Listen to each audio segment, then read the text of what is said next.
Hello, everybody. Welcome. This is another episode of Marcelo Mores podcast. Today we have a good friend, local musician that uh, it's very.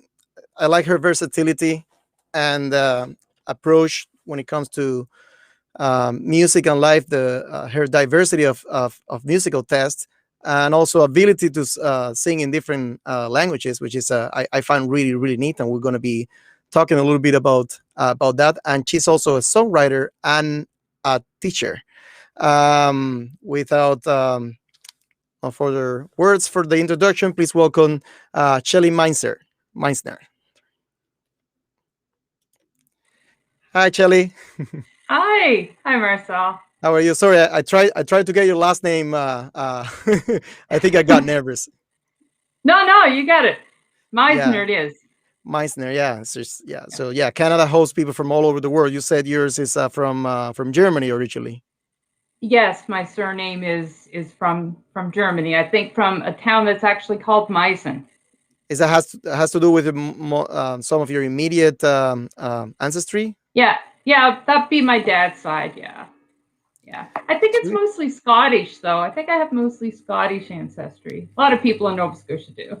Yeah. No, that's good. Yeah, and then you got people like me that comes from all over the world. In my case, from Yeah. Cuba and Spain. Hmm. My first last name is Nazabal, which is in from the Basque Country, and is in their own language, Euskera.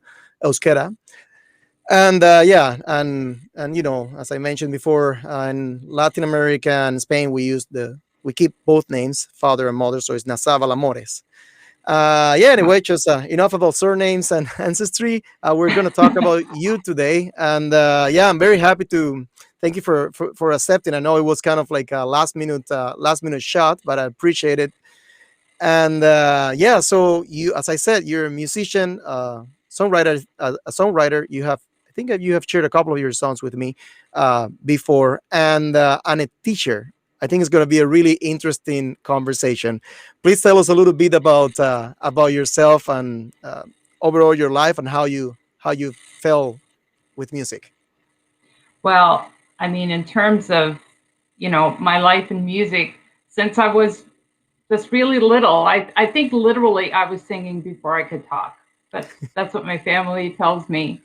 And I was really fortunate. Like a lot of musicians they'll say that they were surrounded by music, as they were growing up. And I had really young parents.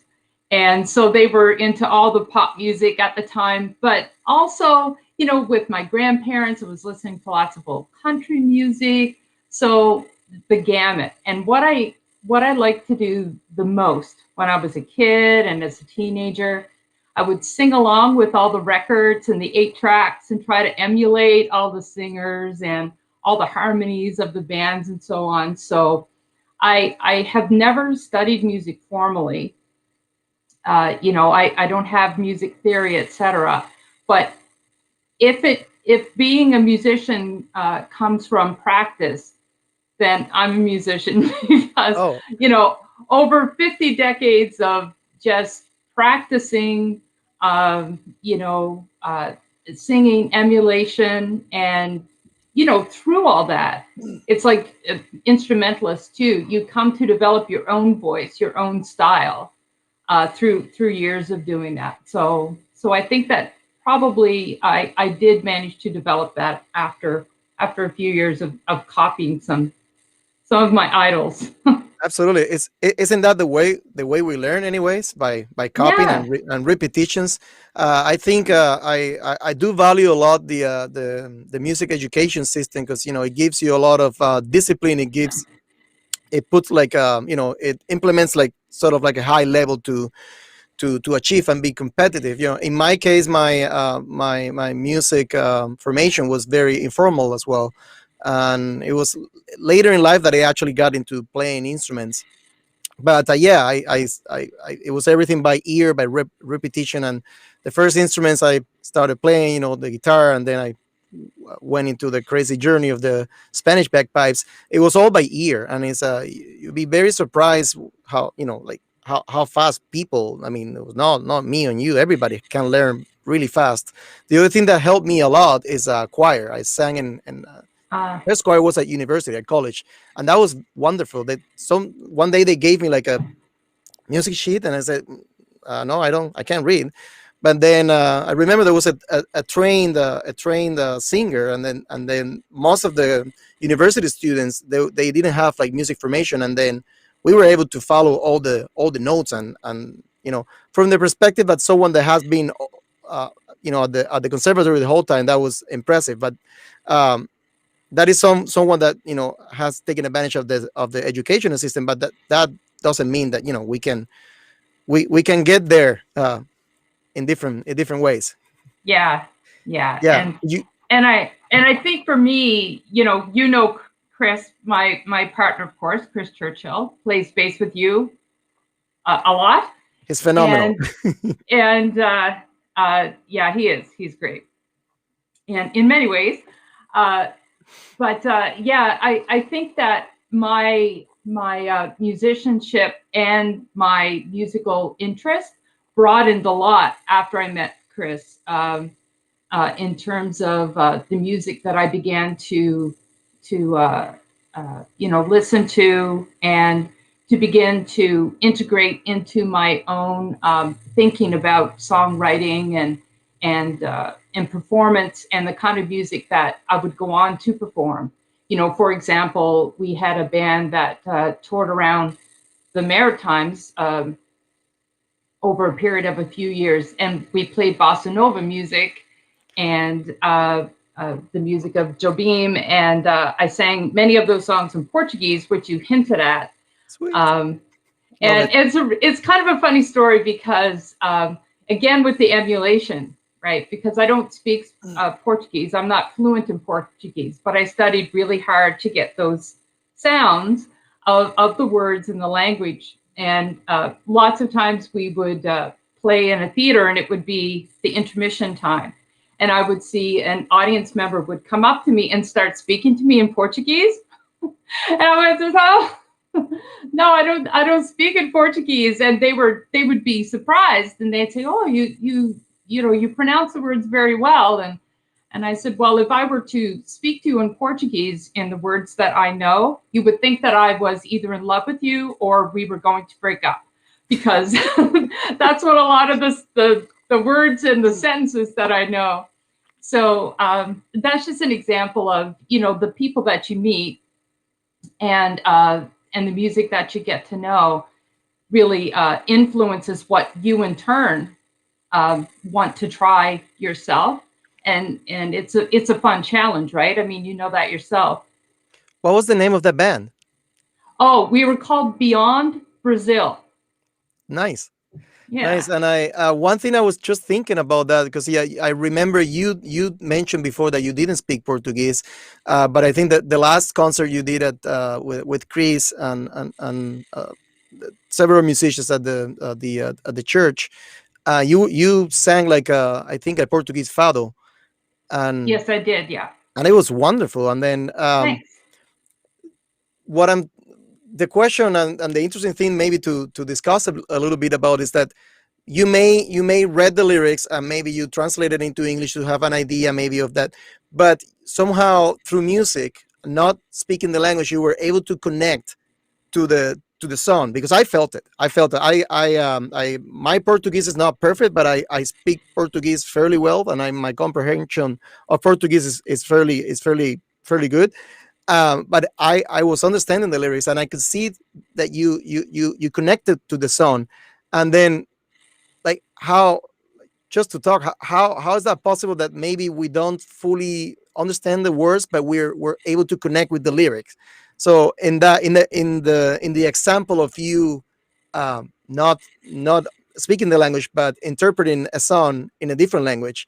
uh, how do you get to that point? How do you get to connect with the music and even with the lyrics, not necessarily precisely knowing what is happening, each verse? Hmm. Yeah, What's your with your words?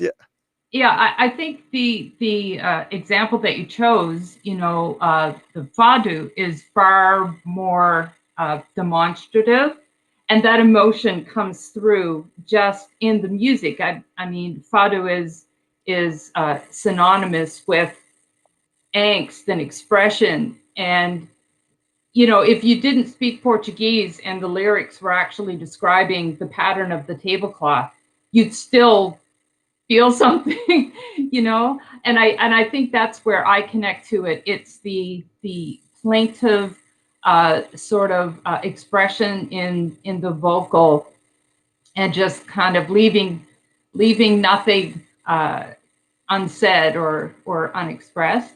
And when I first started listening to that music, I thought, oh, I wonder if I can sing that. I wonder if I have the chops for that.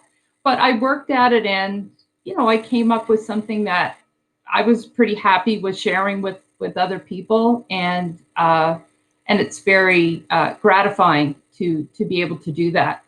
So especially since I hadn't practiced it for a long time when we did that concert. So I was grateful that I could pull it off to some degree. I think also no, you did fantastic. I was very happy with that night. Yeah, I was volunteering for you guys with the Yeah, bit of at the door and COVID tracing, I think. And yeah, so yeah, but I think what I wanted to add is that the music around this style of Portuguese music, in this specifically fado, is orchestrated to enhance that feeling. yeah, So maybe there's another way to connect through the music, because there has a lot of like minor chords, which brings a little bit of the feelings of the yeah. sadness, and Hmm. I think that is definitely a way of connecting, and it talks about the conversation between the lyrics and the orchestration, which is extremely important. um yeah, I mean, more complementing each other. I mean, if you remove the musicians, the instruments, and you have this a cappella singing, you get a certain feeling. And if you do the opposite, get the instrumental section only, you get something Yeah, completely different feeling, right? But when you put them together, that's where it yeah, happens, right? yeah, Yeah, no, that I yeah, find that for sure. really, really interesting and really, really challenging. When that happened to me, well, I guess when we're growing up and learning English songs, when we're trying to learn the language as an adult, I remember many years ago there was like a Basque musician that I met in Havana, and I got his album, his CD, and there was one song that I connected to a lot, and he was singing euskera, which is the Basque language. Is completely different from all of the European languages. I learned by reading, because the phonetics is similar to. I mean, it's not too different from the phonetics in Spanish. So I learned the song, and I read the translation somewhere, but you're not constantly translated. But I remember that I was able to connect a lot with that song. Sometimes I can't fully explain, but yeah, it does happen. And I think excuse me, it's a great virtue to have. So yeah, tell us about you. Well, everything is a little bit stopped now, music wise, because of Yeah. COVID. But yeah, tell us about your appearance in the city. When you because I believe you're into like jazz music as well, just to Yeah, explore that versatility. yeah, I got into I was it's funny because I started listening to some jazz a little while before I met Chris, and Chris was primarily a jazz musician, and in his studies that's what he studied a lot. So at the time when we met, which is almost 20 years ago now, Wow, I you're gonna be know. throwing a party soon. Yeah, we should. Um, yeah, so that's how we connected, like our relationship and our friendship and what we used to do together a lot was to just jam and riff on a lot of jazz standards and things like that. And I was just learning oodles and oodles from him. And I think initially he was kind of surprised, maybe a little bit impressed, but I don't want to speak for him. About how I could scat and how I could improvise vocally uh, in jazz. Not having been trained in that, but just having immersed myself so much, hours and hours, every day of my life, really, in music of some kind. And I guess maybe the exposure to all that and the integrating that into my life, coupled with I guess maybe certain gifts in that regard, come together to make something that that I was able to parlay into being able to perform with Chris and some of his peers, a couple I think of whom have been on your show already. I think Keith was on your show last week or recently. Keith Mullins. Oh yeah, Keith Mullins. Oh yeah, Yeah, I played with Keith a couple times. I think nice, he played in our Beyond Brazil band a couple times, I think. And sweet. yeah, so just really a lot of opportunities for me to play, uh, in the city and around different places have really come out of my relationship, musical and otherwise, with Chris. So I think if it weren't for that, we might not be even chatting right now. No, that's great. No, I really like the scat and music and jazz. I think there's something that we should all be trained as kids, or we should be training our kids to do that, because it's almost like letting go. We have so Yeah, many boundaries as an adult that we create, or either by our own persona insecurities or the interaction with society. But scattering please correct me. It's scattering. scatting. Yeah. Scatting, yeah. It's almost like being a kid and letting yourself go, just trying to mimic, Hmm. I don't know, the trumpet, or it's just so much fun. And I do believe it has something to do with the it helps express ourselves better. I think, yeah, we should all teaching our kids that, I think. Yeah, it's something that uh, I think, because I didn't only emulate vocalists when I was a kid and growing up. Like, I emulated guitarists, and so the sounds of guitar and horns and everything. Do So the almost like instrument impersonation. mhm, yeah. So all that silliness that I used to do. Yeah, I think that just informed what I eventually would do in a not so silly setting, in a concert setting or something. Yeah. Nice. Tell me about your songwriting. Was that something that was ever like, was always with you, like writing, like journaling, and Yeah. Yeah. Journaling for sure. I have journals or diaries going back to 1981. I have a huge box of them. They're fun to read. But yes, I think when I learned to play the guitar in my early 20s is when I started writing songs more, because then I had a way to construct the melody around some chords and so on. So a lot of existing poems that I had, I set to music and so on. And I've done just home-based recordings and recordings at studios that are really only for myself, really. But lately, I've been spending more time writing stories. My friend George Woodhouse, who's a musician, every week in 2021, he decided that he was going to write a song a week, and all these songs, 14 so far, are extraordinary. Each song is so distinct and special and just good. And I take one lyric prompt from each song to construct a story. So every week he's writing a song, and every week I'm writing a story. And I find that this has been a creative uh, uh, thing that I'm doing that's more difficult for me than music. It's a little Interesting. bit farther outside my comfort zone. So So I've been enjoying that since the first week of January. no, and I wanted to ask you about that because I noticed that you even created like a Facebook group about that. Hmm. You invited me. So basically, you take one verse. How does it work? So you take one verse of your friend's song, and then you need to get Yeah. inspired and write your own song out of that verse. Is that how it works? Yeah. I'm writing stories. I'm not even writing songs. Aha, So he records the song, and he has the lyrics for the song. And that he then I'll wrote. listen that he wrote. Yeah. And then I would, listen to the song and read through his lyrics. And then a lyric will jump out at me for whatever reason and make me think of a story to tell. And then I'll just write a short story, like around 1,000 words or so. And then every week, and it might not have anything to do with the song. It's just Mhm. what it kind of sparked in my imagination. Yeah.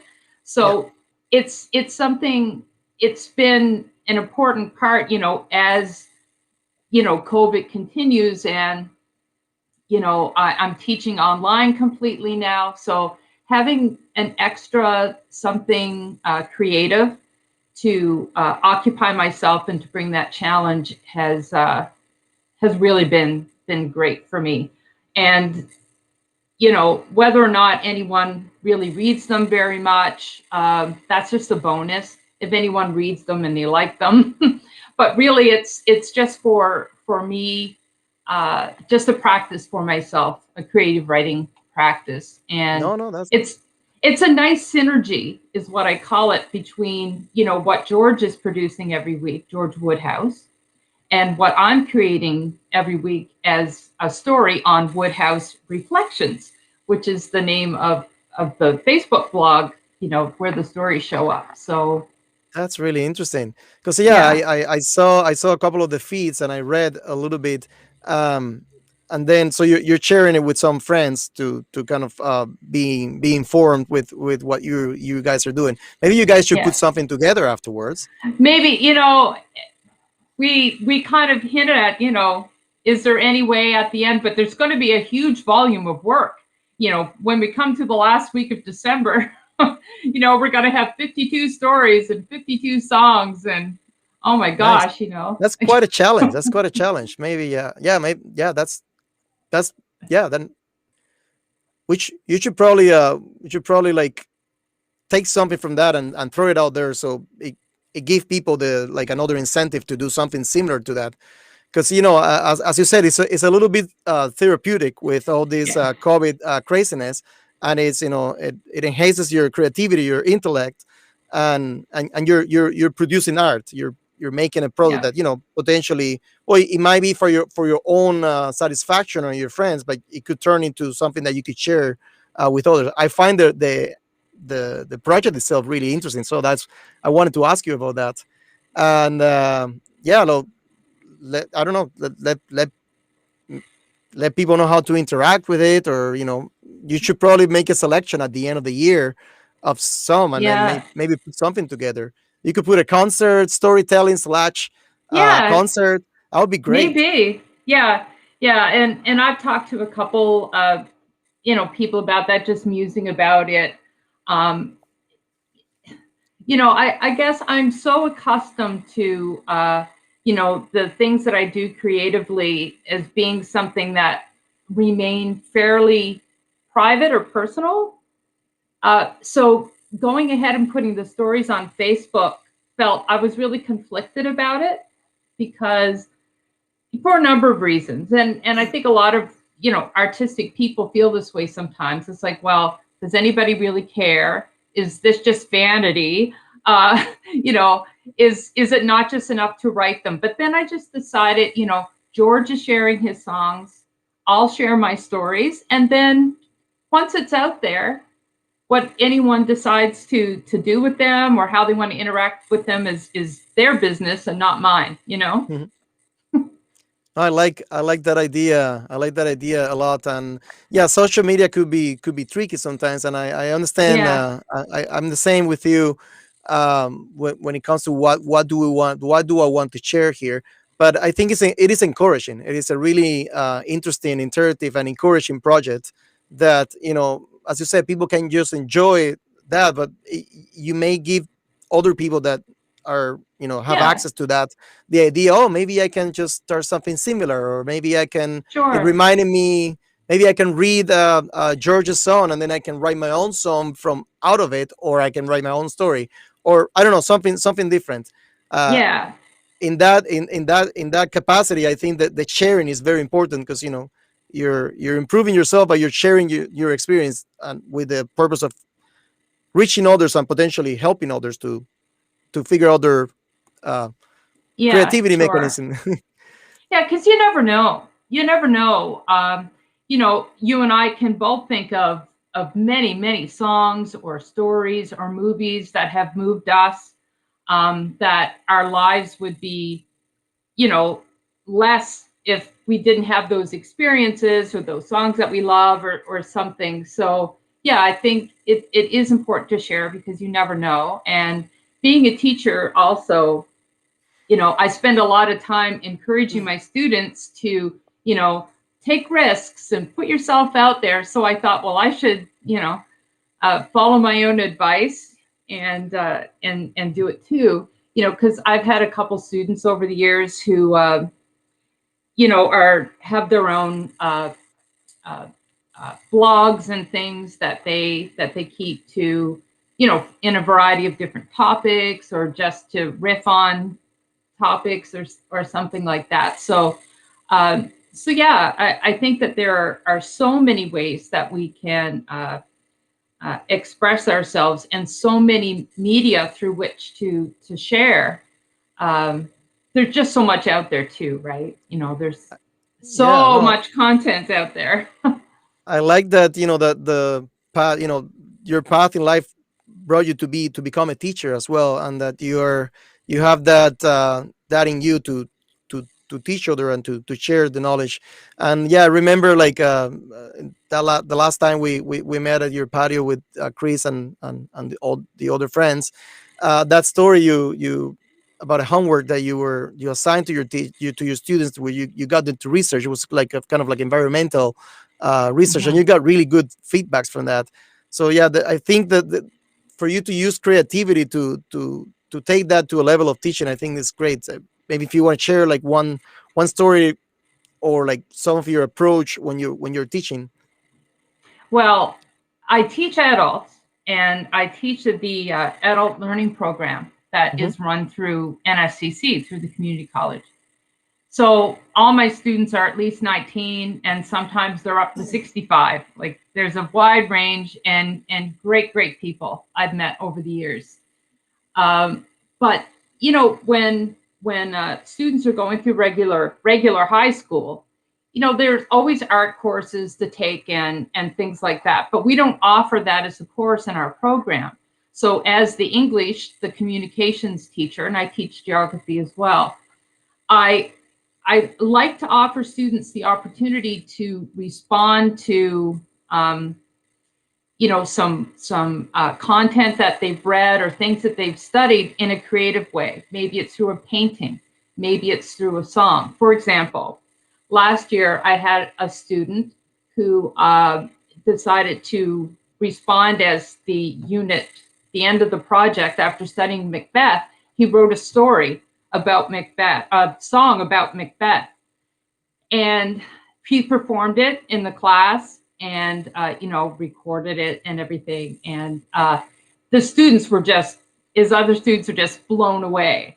And for me, that was for Liam to take the time to think about the play, everything we had discussed about Macbeth, to sit down, write the lyrics, and come up with a melody and quality of performance that expressed how he felt about the play, was just so much more worthwhile than just writing an essay about Yeah. the play. Not every student wants to take me up on that, or they don't feel like they want to do that. But That's many, fine. many students have over the years. And I think that I really truly feel, and students have told me this, so I partly why I believe it, that it's a very worthwhile and legitimate way to to, instead of a test or instead of an essay, to show what you've learned and how it affected you. Yeah, I So think I we. try to do that a lot.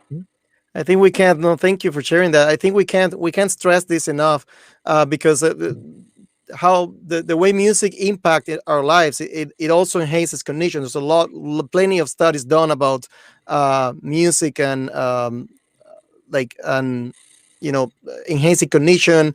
There's been music used for music therapy, used for like to treat Alzheimer's or Parkinson. There's a lot to that. From your experience, it's almost like the outcome, the takeaway message from that class that you taught, from that play you showed them, is they're going to remember that class always.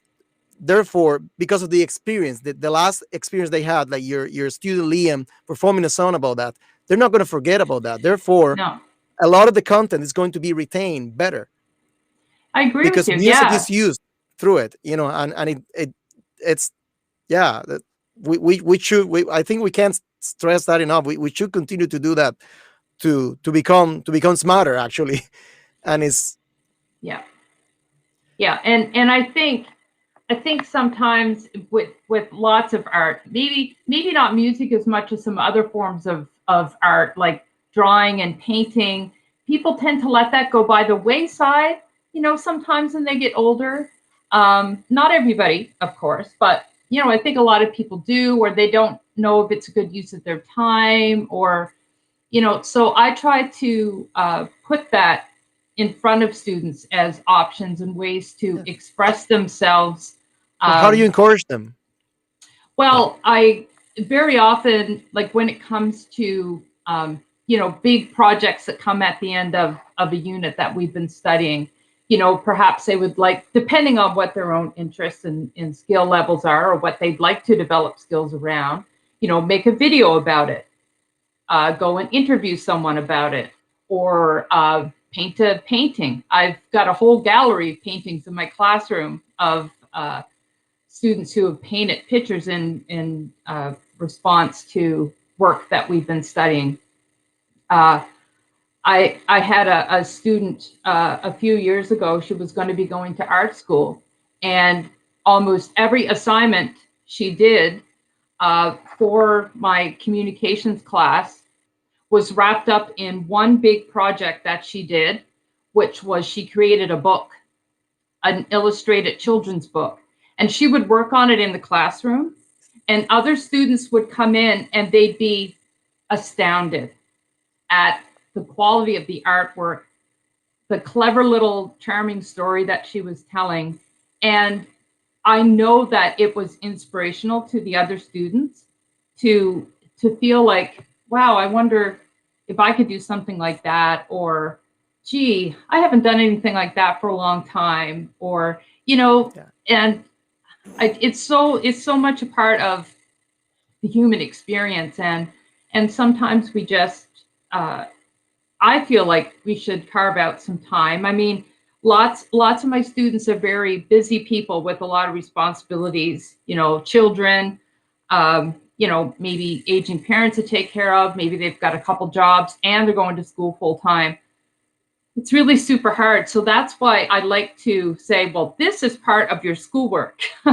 Yeah. So this is, it's not a waste of your time because you're actually getting academic credit for it. So I think a lot of students do appreciate it. And I know I'm repeatedly blown away by the time and the energy and the reflection that the students evidently put into the works of art that they present for credit. And it's just one of the many great perks of my job.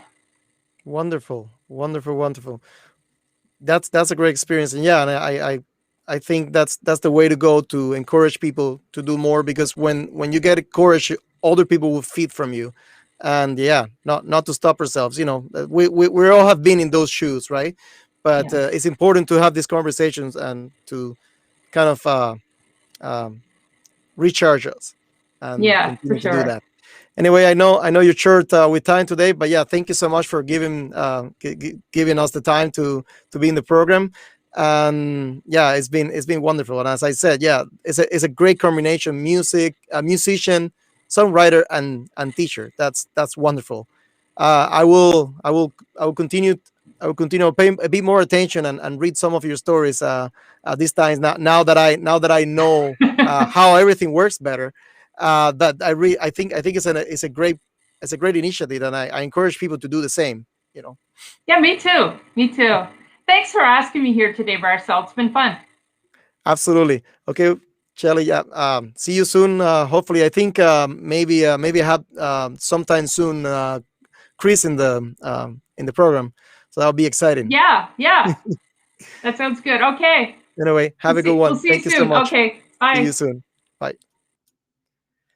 Thank you so much, everybody, for joining the podcast today. It was a wonderful experience to talk to Shelly about this. And yeah, what a wonderful combination, musician and a teacher. And that's the message that is beyond what we sometimes see in the music. When we're experiencing like either a live performance or listening to an album. It's even more interesting if you get to interview, to meet the person, and see how the person thinks, how the person uh, like perspective and view of life. I think it's something uh, very valid to promote and encourage too. So I'm having a lot of fun doing this. I appreciate all of you for being part of the program. And please keep supporting and subscribe down at Marcela Mores on YouTube. And yeah, I'll see you next time. So thank you so much.